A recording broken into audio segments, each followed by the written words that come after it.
Greetings, welcome to the course of electromagnetics. Today's topic is Gauss law and its applications.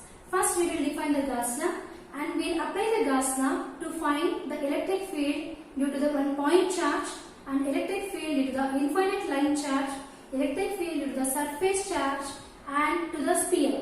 Okay, first let us define the Gauss law.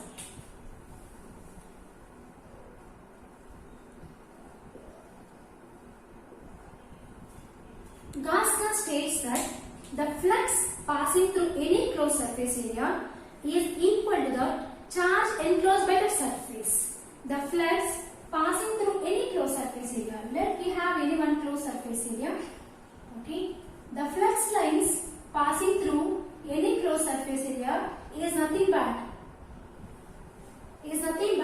charge enclosed by the surface. Whatever the charge is enclosed by the surface is equal to the flux passing through the surface. Okay, let us prove this statement.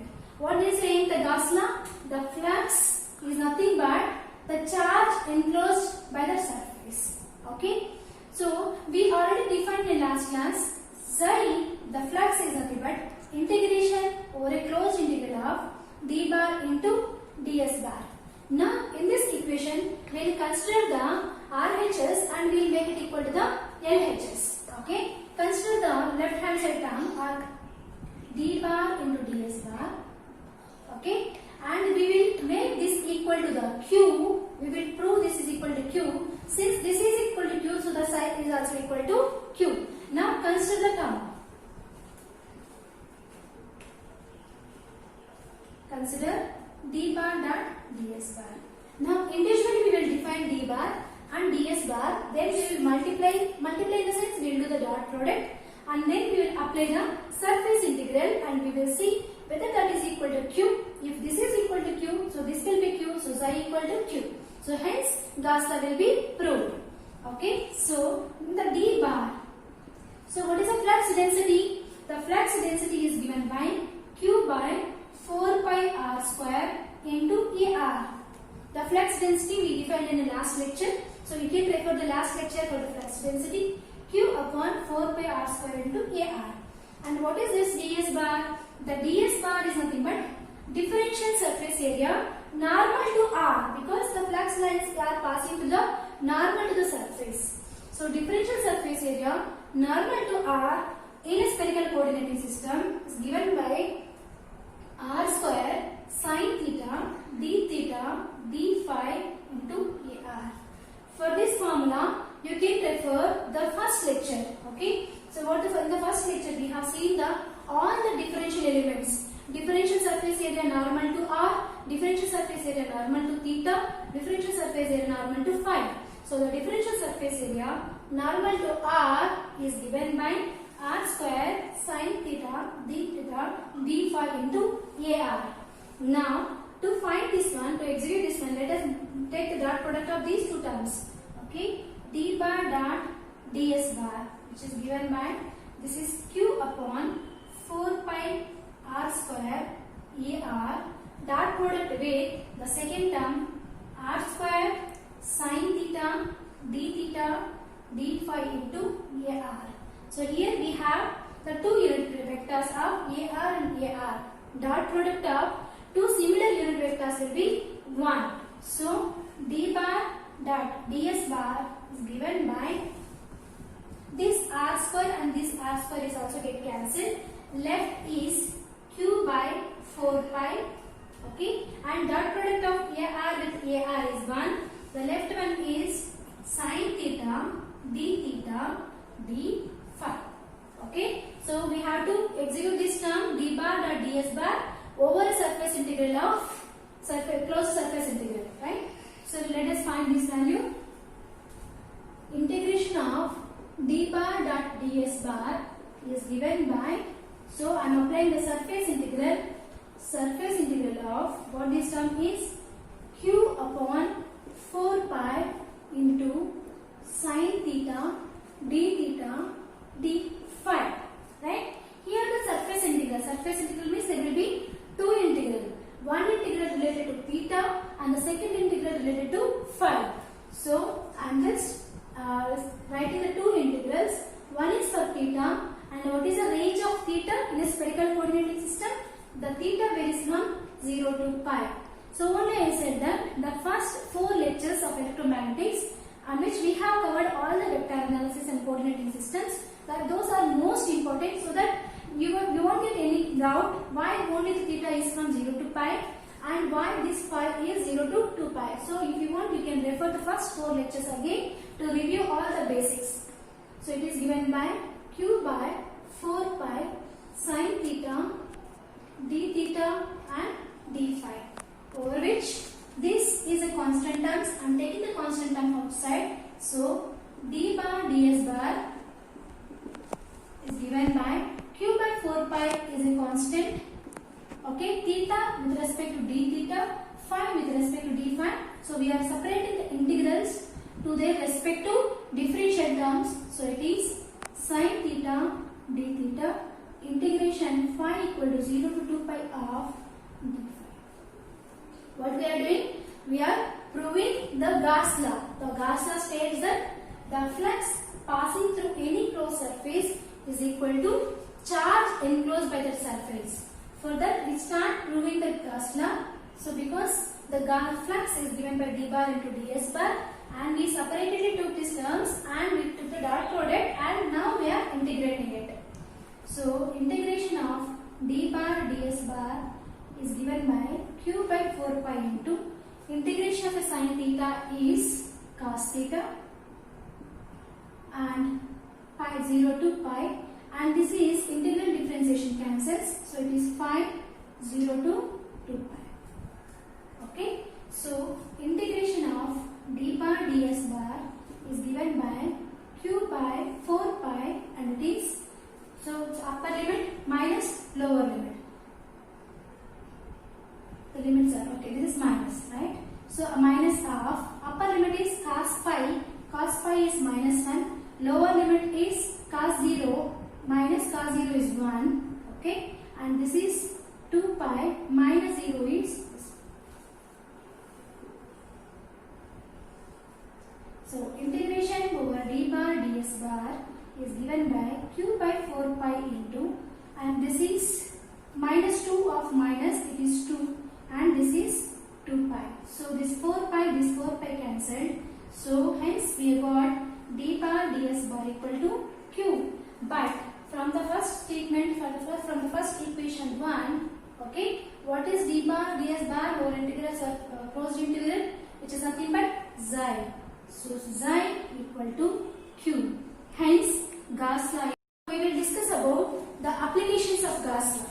Let us apply the Gauss law to find the electric field due to infinite line charge, electric field due to the infinite sheet of charge, or electric field due to one sphere. Means in the first case itself, we have seen that what if there is one infinite line charge, right? So if there is one infinite line charge, so what is the electric field at this particular point P because of this infinite line charge? We have derived in the last lecture, but that is without applying the Gauss law. So what we derived as E bar is given as, what is the formula? Rho L by 2 pi epsilon into R AR. Okay, AR is the direction of electric field, maybe AY, maybe AZ also. Okay, in the same way, if there is an infinite sheet of charge, what is the electric field at one particular point? Okay, due to the infinite sheet of charge. That is also we have derived, and we obtain as rho S by 2 pi epsilon into AZ AY. What is the direction of electric field? Okay, so we found the electric field due to the infinite line charge and electric field due to the infinite surface charge. Now let us derive the same, this electric field due to the infinite line charge and electric field due to the infinite surface charge by applying the Gauss law. Okay, now we apply the Gauss law to find the electric field due to the infinite line charge, electric field due to the infinite surface charge. Okay, so now infinite line charge.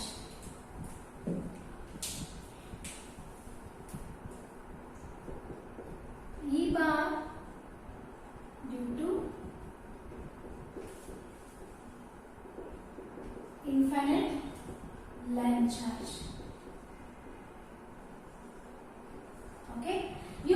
observed while we are deriving the equation of Gauss law, the Gauss law applies when there is a closed surface, right? So when there is a closed surface, the flux passing through the closed surface always, because a closed surface only which can restore the charges. So the flux passing through the closed surface is nothing but charge enclosed by the surface, right? So if you want to apply the Gauss law, always we can do that. We can take a reference as a closed surface. The closed surface in a Gauss law we call it as a Gaussian surface. Okay. So now we have one infinite line charge.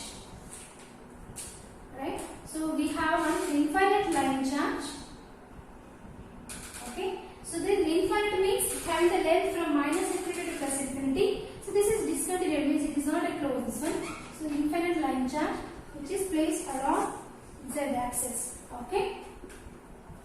Okay. So this is infinite line charge whose charge density is rho L. Okay. This is a line charge now whose charge density is rho L. What is the unit of charge density?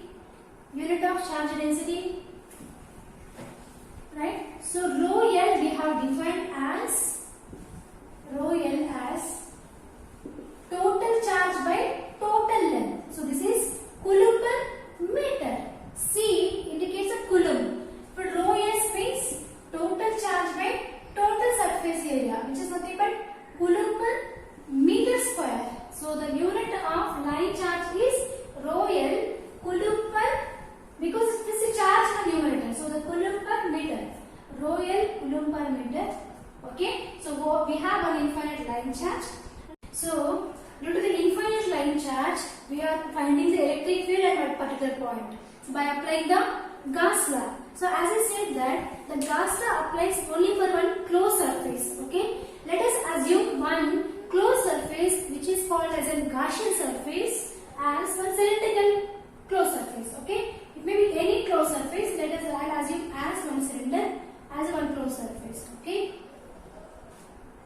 Okay. So now here this is a line charge and this is one closed surface. The the flux lines are moving away from, means moving normal to the surface, right? So always the flux lines should be normal to the surface. The flux lines, this is a point P where we are supposed to find the electric field because of this infinite line charge. Okay. So what is this cylinder I drawn? So this is a Gaussian surface. Okay. This is a point where we are supposed to find the electric field as well as the d bar, electric flux density. Okay. The flux lines are moving normal to the surface. This is d bar. Okay. So to find this one, again we will consider the formula of electric flux density. So the electric flux density Xi, which is equal to the charge enclosed by the surface Q, which is nothing but integration of d bar into ds bar. Okay, over a closed surface. What we do? Let us define the d bar and ds bar separately, and we will take the dot product of these two, and then we will integrate this dot product over a surface integral. Means there will be two integrals. So let's find the value of d bar. Okay, d bar is a magnetic flux density. Okay, which is moving along the radius of. It is in the direction of radius of a cylinder, right? It is in the direction of radius of the cylinder. So the magnitude of the flux density is dr, and the direction is along the radius of the cylinder, dr into ar. And the same way, ds bar is given by. So this is what the differential surface area normal to r, right? Because here, let's say this point is nothing but one differential surface area. This point is nothing but one differential surface area. This differential surface area is normal to r, right? In a cylindrical coordinating system, the differential surface area normal to r is given by r, d phi, dz and ar, because it is normal to ar. So all these differential surfaces and this the flux densities you need to refer to the previous lectures. Okay. Once you find out how this has been raised, then you can go for the previous lecture, so that we'll be clear with what is the differential surface area normal to R. Okay. Now we are going to find the dot product of these two by the integration. What for we are trying? We are trying to obtain the value of electric field. Okay, at this point, what is the electric field, and at the same time, what is the electric flux density? Okay, so we are trying to obtain this. Okay, in these terms, we have a d bar. Once we get a value of a d bar, then we can find the e bar also by considering the relationship between d bar and e bar. Now let us take the dot product of these two terms. So Q is equal to dot product of these two terms. Integration of d bar is surface integral over a closed surface. D bar into AR into differential surface area is R d phi dz into AR. Okay, the dot product of these two similar unit vectors will be 1. So Q is given by the surface integral leads to the d phi and dz. Okay, there are two integrals. Okay, d phi and dz, two integrals. One is for z and one is for phi. What is the z indicates? The z indicates the length of the cylinder, right? Let the length of the cylinder is L meters. Okay, let the length of the cylinder is L meters. Means it's from 0 to L. So z equal to 0 to L. Okay, phi equal to 0 to 2 pi. Okay, now it is dr r d phi dz. That product of AR with AR is 1. Right? Q is given by, I'll take the constant terms. What the constant terms are? Dr and R are the constant terms. Dr, R and phi the integral, respective integral. For z, the respective integral can be applied. So I am applying the d phi. Phi equal to 0 to 2 pi into d phi. The integration of z equal to 0 to L dz. Okay. So Q is given by dr r. So d phi, the integral of this one is phi. The limits are from 0 to 2 pi, and the limits for this is z. The limits are from 0 to L. Apply the lower and upper limit and lower limit, and this is dr r. Applying the limits of 2 phi minus 0, it is 2 phi, and this is L minus 0, it is L. Okay, then Q is given by dr r 2 pi into L. From this, I will get the value of a d bar. So I can write the d bar as Q upon 2 pi r and L. Okay, and we already defined the d bar as, what the d bar is? D bar is given by dr into AR. So d bar is given by dr is this term Q by 2 pi r L into AR. Okay, but from the definition of line charge density, rho L, which is given by total charge by total length. So in our formula, the Q by L is there. So I will consider this Q by L as rho L. So I will write the d bar as rho L by 2 pi r into AR. Okay, this is d bar, the electric flux density due to the infinite line charge. Okay, d bar is given by rho L by 2 pi r into AR. So what we are supposed to find? The electric flux density and electric field at one particular point because of infinite line charge. And E bar is given by, and we have to find the value of E bar also, right? So we have a relation, D bar is given by epsilon into E bar, and from this one E bar is given by D bar by epsilon. Okay, this gives the permittivity of the medium. So E bar, electric field due to the infinite line charge at one particular point, is given by electric field due to the infinite line charge at one particular point is given by, now d bar by epsilon. D bar we have derived as rho L by in the denominator we had 2 pi r and as well as epsilon.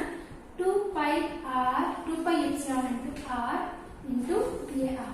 AR giving the direction of electric field. It gives the direction of electric field. Okay. Now see there are only 3 to 4 steps are there to obtain the electric field at one particular point because of infinite line charge. Apply the Gauss law. Okay. Now let us apply the Gauss law to find the electric field at because of infinite sheet of charge.